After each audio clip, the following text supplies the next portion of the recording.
Hi everyone, welcome back to another video from Webtech Tutorial. In today's episode, I'm gonna be showing you how to change your name on TV to Play account. So let's dive into the video right away.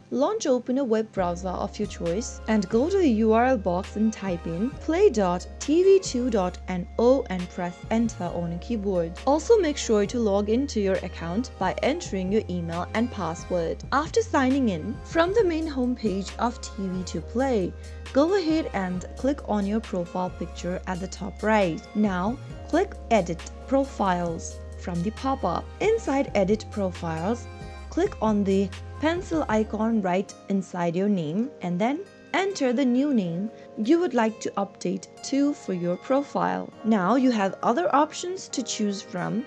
You can choose the color for your profile and choose whether the profile is a child profile or not, and finally click Save. And within a few seconds you will notice that your username or your display name has been changed. So that's how easy it is.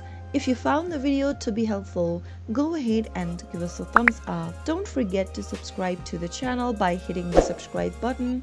Also press on the bell icon so that you'll never miss another upcoming upload from us. I will see you again in the next episode. Goodbye till then.